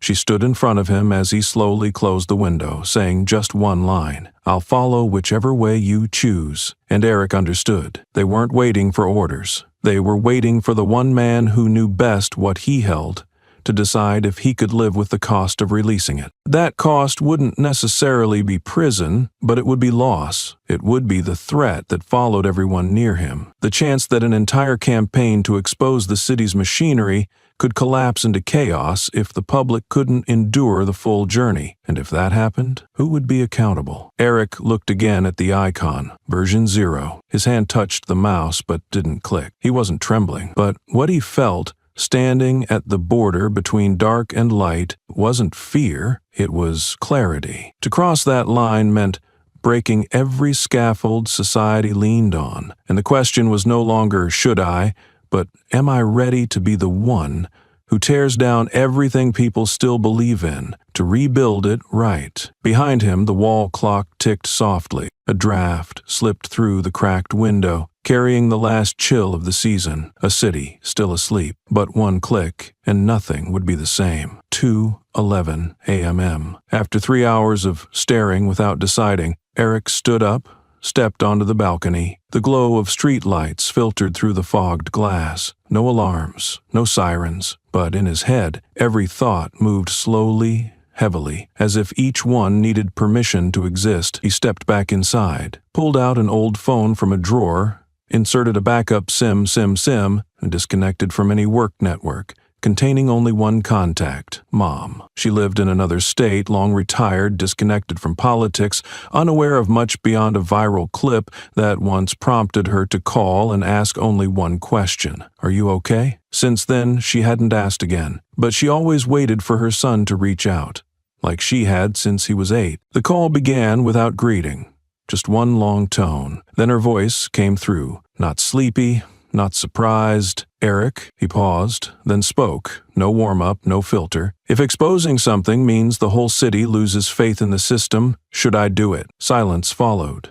No background noise, no papers shuffling, no sighs, just stillness long enough to feel like the line had dropped. Then she answered, slow, firm, every word measured, like someone who once had her own belief shattered. "If the truth can shake a city, then what's being built was never strong. And if you're the one who saw it first, you don't need permission to call it by its name." No philosophy, no moral preaching, no action demanded, just an acknowledgement that sometimes what breaks a city isn't truth, but silence held too long. And if someone knew that truth better than anyone else, it had to be the one who bore the first burden. The call ended after a few short words. No "take care," no "be safe." She understood, and so did Eric, that the call wasn't for advice. It was to verify that his silence wasn't cowardice, but waiting for the right moment, and that moment had come. He set the phone down, returned to the desk. The screen was still on. The public archive, version 0 icon, waited, still, like a landmine primed. But now Eric no longer saw it as a threat. He saw it as a tool. Not for revenge, not to destroy, but to force everyone to look at what they'd conveniently ignored. No one was watching. Travis was asleep. Naomi had gone home. No advisors, no more questions. Eric sat down. No hesitation, no rechecking files. His hand rested on the mouse. This time, no one needed to ask. The community library stood on a worn-out corner in the city's south end, once a reading center for black children in the 60s, later abandoned for nearly a decade, and then rebuilt by a group of volunteer teachers as a space to remember and relearn. No new signage, no red carpet, just a wooden-paneled room, low ceiling, the smell of old paper, and the soft yellow glow of energy-saving bulbs. And that was where Eric chose to hold his press conference. Not at the courthouse, not under any official roof. He didn't want to stand where microphones bore national network logos. Here, all he needed was an old wooden podium, a slanted whiteboard, and a laptop with internet access. No PR team, no one introduced him with a title. There was no official schedule, but more than 40 people showed up through word of mouth, handwritten notes, and quiet promises like, "If he's speaking, I want to hear it for myself." In the front row sat members of the South Grove community, students who had filmed the courtroom incident, 2 independent journalists previously barred from the hearings, and, in the far left corner, an elderly brown-skinned woman in a gray sweater with a "Justice Not Quiet" pin on her chest. She said nothing, just sat still, like a monument to those no longer alive to see this day. Eric stepped up to the podium on time, didn't linger on faces, didn't nod to individuals. He opened his laptop. One click. The screen behind him lit up, a simple Excel spreadsheet. List of 1,024 cases closed for insufficient evidence. No commentary, no images, just names, incident dates, case numbers, and closure timestamps. He didn't give a speech, didn't recount his journey, didn't talk about himself. He simply said, "I am not a victim. I am not a hero. I'm the person who held on to these files longer than I should have, and today, I'm not holding them anymore." Then he opened the second spreadsheet, a list of officers and those who approved the initial descriptions in each case. Next to each was a classification code: who made the risk assessments, who edited the descriptions, who finalized the case closure. Then the third slide, a financial flowchart, from city budgets to Gardix, from Gardix to special support funds for frontline officers, and from there to personal or family accounts tied to Darren and several named individuals. Every arrow was numbered, every number linked to a transaction ID. No accusation. No word like corruption, just data. Stark, silent and needing no explanation. No one in the room gasped. No one cried. No one interrupted. Truth, when it arrives late, doesn't shock anymore. It quiets people, because they realize they've lived beside it too long to notice. Eric didn't step down. He added one last line, like closing a file. "I'm not here to reclaim justice. I'm just returning society's records." Before they get rewritten again, no applause followed. But one by one, people stood up, not to cheer, but to nod, as if to say, "I hear you now." And "I'll hold on to it." As the projector cast light on the whiteboard, no one looked at the charts anymore. No one jotted down the transaction paths or technical details. The room fell into a strange silence, as if everyone had understood. Numbers weren't the only thing that needed proving. Eric turned off the projector. He pulled from his bag a stack of printed papers, unbound. No covers, just A4 sheets, each bearing a name. No birth dates, no addresses, no case descriptions, just names, each exactly as they had appeared in the original reports, before being closed, before disappearing from the system. He stepped forward, stood straight, and began to read. Amari Deshawn, Latoya Jenkins, Malik Vernon, Aisha Ward, Jaden Cortez, each name spoken clearly, not repeated, not rushed, not to accuse anyone, not to reenact anything. Each name, when spoken, was a presence restored, no longer boxed into a data field, no longer flagged as a risk, no longer filed under insufficient evidence. No one said anything. Some bowed their heads. Others looked up, as if trying to memorize each name visually, but no one left. No one interrupted, because everyone understood this wasn't a speech. It was the listening. By page 10, Naomi Ticino, standing in the back, pulled out her phone, not to film but to record audio. She didn't ask permission, because she knew history doesn't record itself unless someone decides to. After the names, Eric turned the projector back on. This time no spreadsheets or flowcharts, just a title, Manipulated Models. He didn't lecture, didn't analyze. He simply listed, short, clean, each mechanism used to build a system that appeared lawful, but was in fact a sophisticated machine to erase the voices of the marginalized. Behavior scoring based on residential zones, risk classification by skin color, household registration, and income level. Internal reporting systems prioritizing initial impressions over verifiable facts. Complaint merging protocols that stripped victims of individual standing. Report language crafted to nullify the right of response. Officers rewarded not for doing what was right, but for achieving case closure rates.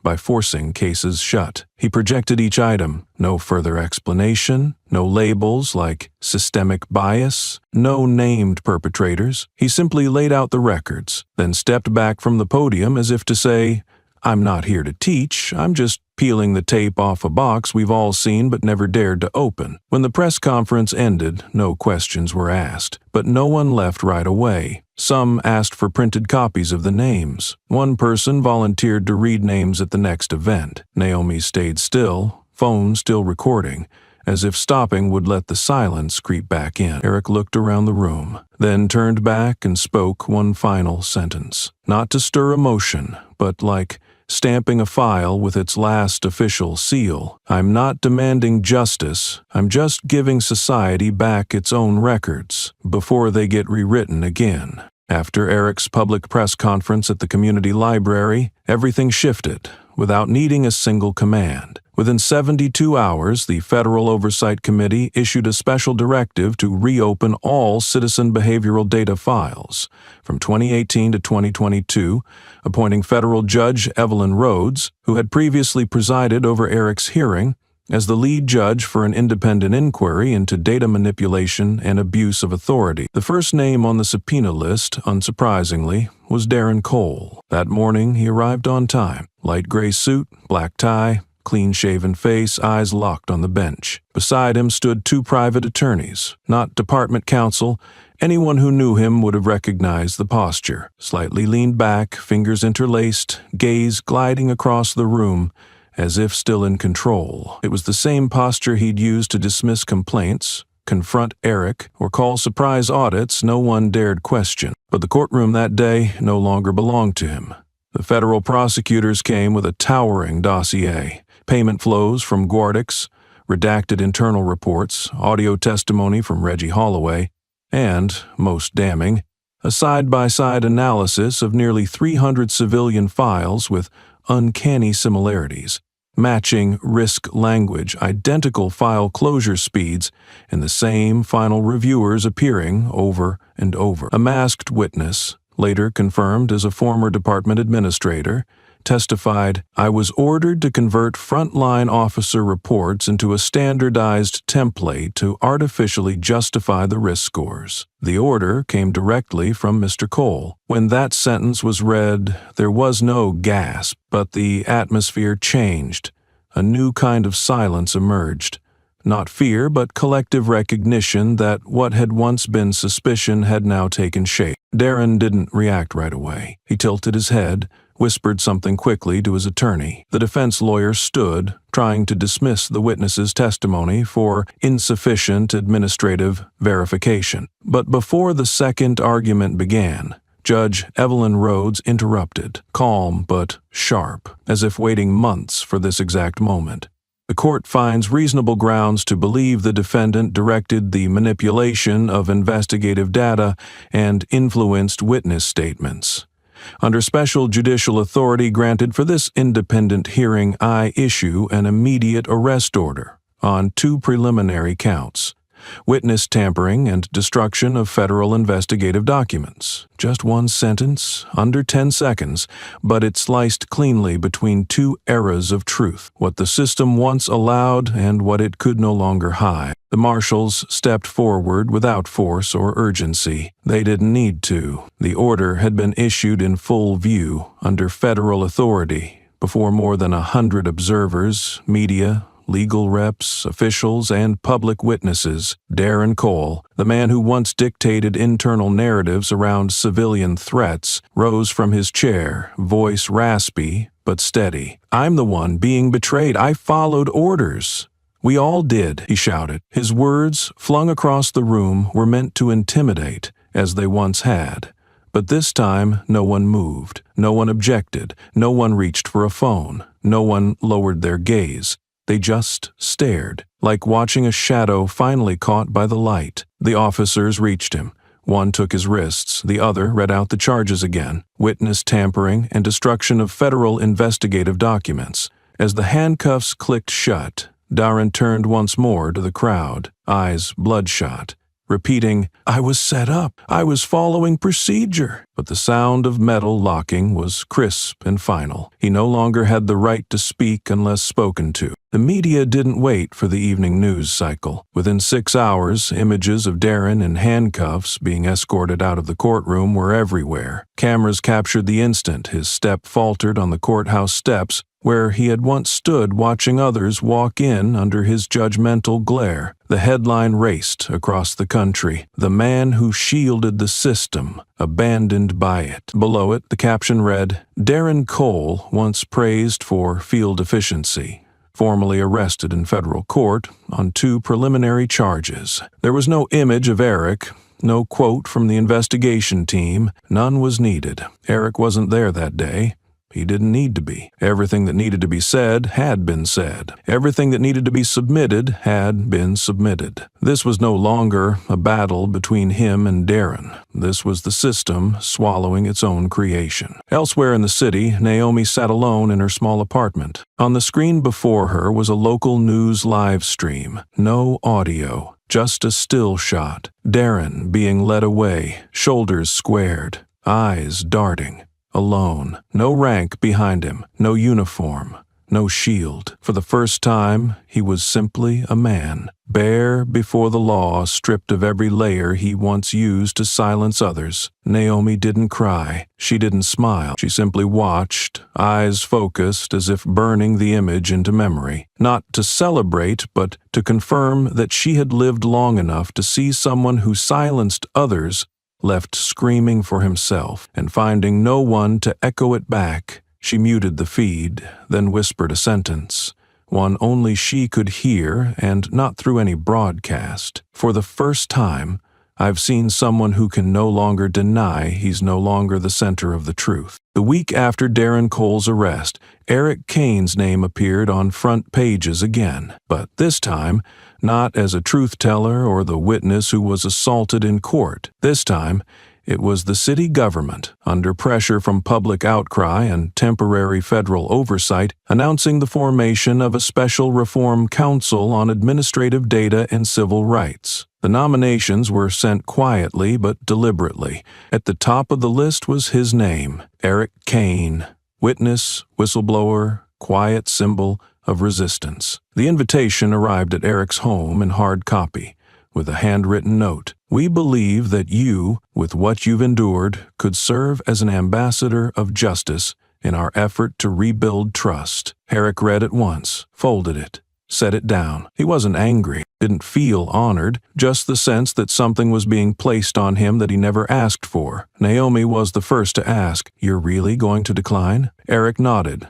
"I'm not joining any council, but you're the reason it exists." He looked up and said, "No, I'm the reason they couldn't stay silent, not the reason to create a new face to replace the old one." It wasn't a denial of his role, it was a refusal to become a symbol. Because Eric understood, once a person is turned into a symbol, people project both hope and burden onto them. And often symbols are built just so others don't have to act. A week later, he sent a reply, short, direct, without ceremony. "I decline participation in the Reform Council. I am not an ambassador. I'm just a survivor who learned how to trace the truth. And this time, I don't think we need more symbols. We need the silenced to be allowed to speak in their own voices." The letter wasn't printed in the press, but the administration couldn't ignore it. Some members of the reform team suggested keeping a placeholder seat in case he changed his mind, but they knew he wouldn't return to sit in a chair that was never built for him. A few independent media channels invited Eric to join talk shows. Some bigger platforms proposed turning the case into a book. Eric declined them all, not out of fear, but because every invitation came with the wrong assumption that he still wanted to tell the story. The truth was, he already had. The story was no longer his. Instead of speaking out, Eric returned to the community library where the press conference had once been held. But this time, he didn't take the mic. He sat in the back row and listened to victims who had submitted their files, to a student who had witnessed his father's unlawful traffic stop, to a nurse flagged as a behavioral risk just for living in a so-called high-conflict neighborhood. They spoke without anger, without drama, just in the voice they used every day, the voice of those who still lived within the system but no longer believed it was listening. Eric didn't speak, but at the end of the event, when an older woman approached him and asked if he had any advice for the younger generation, he simply said, "Don't let anyone call you a witness until you choose to tell your story." Then he left as quietly as he had arrived. No send-off, no photos, no one stood, but everyone knew he had gone. Because you only notice someone truly left something behind when they no longer need the spotlight to be heard. His files were no longer pinned to any wall. The hard drive was transferred to a civil rights archive for safekeeping, but at his request it bore no name under compiled by. He only asked for one note to remain, compiled by those who are no longer silent. Eric didn't stay for justice. He didn't walk away for honor. He simply stepped back, so others could step forward. And sometimes that's how justice lasts longer than any courtroom hearing ever could. 6 months after the first class action lawsuit was officially accepted by a federal court, the city of Birmingham, once viewed as ground zero for behavior-controlled data modeling, passed an unprecedented resolution. Not a sweeping reform law, not a multi-million-dollar aid package for the police, but the creation of a new entity, the Independent Law Enforcement Oversight Center, a small office, unaffiliated with the police, beyond the mayor's jurisdiction, and without the power to arrest. Its sole function, to publish any unresolved law enforcement complaints that remain unaddressed for more than 30 days. No one called it a victory. There were no banners, no speeches declaring comprehensive reform, but for those once pushed out of the system with the words insufficient evidence stamped on their files, for the first time, someone could now demand the system explain why it stayed silent. At the same time, the Citizen Behavior Data System, developed and maintained by Gordix, a new access platform was launched under the name Open Data Birmingham, where anyone could search for records about themselves. Were they ever labeled potentially high risk, caught on which patrol camera, targeted by which search orders that were never formally issued? The platform didn't delete the past. On the contrary, it preserved it, unaltered, with a red note, generated from a model no longer in use as of 7/1. Some veteran officers quietly retired. No public disgrace, no misconduct reports. But internally, it was understood. They no longer belonged in this era. Phrases like just follow protocol were no longer defensible. Report language that once passed as survival skill was now evidence of distortion. A few chose to leave before new recruits entered asking, why didn't anyone see this before? The city didn't call it a rebirth. The only press release from the city's communications office had 4 short paragraphs. The last, by far the shortest, named no one, thanked no one. It read, "We are not forgiven, but we have the chance to correct, publicly, from the beginning." No one read that line without pausing. In a system long accustomed to denial, deflection, and delay, that sentence was more than an admission, it was a commitment.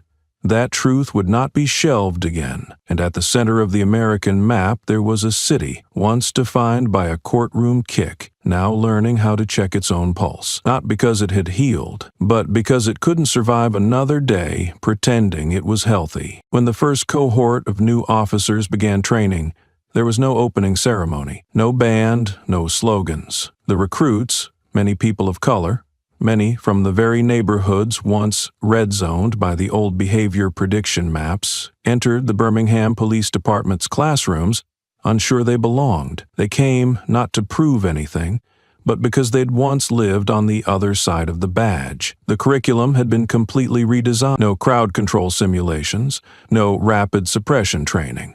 Instead, the first class began with a woman in plain clothes stepping to the front. No rank insignia, no military resume, and opening with a sentence that silenced the room. "I'm not here to teach you how to be a good cop. I'm here to help you understand why people like me were once too afraid to call one." Her name was Naomi Briggs. She wasn't there as an instructor, but as a witness. Someone who had lived in silence, had been pulled into back rooms for internal correction, had held evidence in envelopes no one dared to receive. She didn't teach theory, she told stories.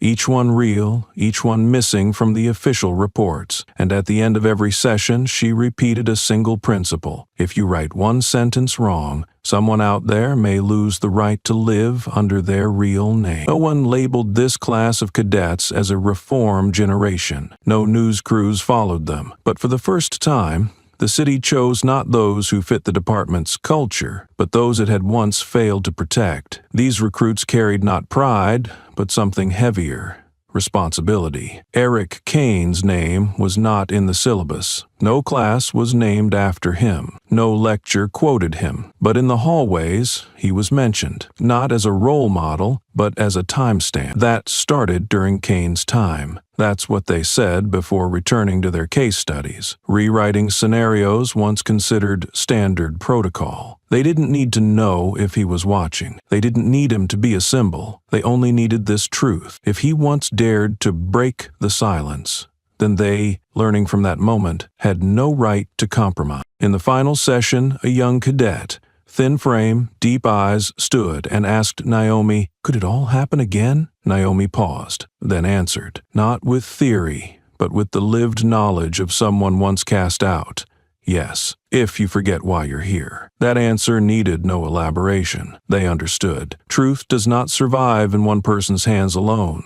It must be passed down, not in slogans, but in action. Not everyone is ready to rewrite a chapter, but as long as someone is willing to learn from what was once buried, justice, even if slow, still has a chance to stand, not by luck, but because someone remembered why it once fell. 4 months after Darren Cole was officially indicted and denied bail, the city of Birmingham began restoring an old cemetery on the east side, abandoned for over 2 decades. A portion of the land was set aside, not for officials or dignitaries, but for those once categorized in administrative records as unverified next of kin. Now, each of their names was being carved into stone, not large, not ornate, just a single straight line. No capital letters, their true names exactly as they were born. One of the stones sat in the 3rd row beneath an old oak tree. It read simply, Evelyn R. Thomas, 192001. No mention of victim, no reference to related to an investigation, no note that she was mother of Eric Kane, just a name standing alone without context, as if to say, she didn't need to hold value in someone else's narrative to be remembered. On the day the stone was placed, there was no ceremony, no media teams, but Naomi was there. Travis stood at a distance, never stepping into the memorial space, hands in his pockets as always. Eric didn't come. A week later, when everything was done, someone asked Naomi why he hadn't visited his mother's grave. She simply answered, she wasn't forgotten, so she doesn't need to be mourned like something lost, because the most important thing had already happened. The system that once erased her name had been forced to learn how to carve it back. Not with titles, but with acknowledgement. Not with remorse, but with change. Her name didn't appear on plaques of honor or in final legal summaries, but it was returned to its rightful place, not needing to be mentioned, because no one dared forget it anymore. Months later, in a public school classroom, a geography teacher gave an assignment. Choose a new structure in the city that means something to you. One child chose the Independent Law Enforcement Oversight Center. When asked why, the child simply said, because there people can see their own records and know their name won't get changed again. No one in the class knew who Eric Kane was. No one in the assignment mentioned Darren Cole. No one retold what had happened with the old system. And that, more than anything, was the clearest proof of all. A name, once no longer miscalled, is a name no longer forgotten. And Birmingham, for once in its history, had learned how to record a name, not out of fear, not for glory, but because someone had dared to keep it intact when everyone else wanted to bury it. Eric's story isn't just about one man standing up after injustice. It's a reflection of how society treats what it doesn't understand or chooses not to understand. Eric is not a hero. He's not a winner in the way the world usually defines the word. He was judged before he was heard, excluded from justice because of his appearance, his record, and deep-rooted bias. But it was his calm presence, his decision to stay silent at the right moment and speak at the right time, that made it impossible for the system to ignore him forever. From his story, we learn 3 things. First, don't judge others based on assumptions. A person's looks, background, or skin color have never been enough to define who they are. Second, true value and strength don't always show up on name tags or award stages.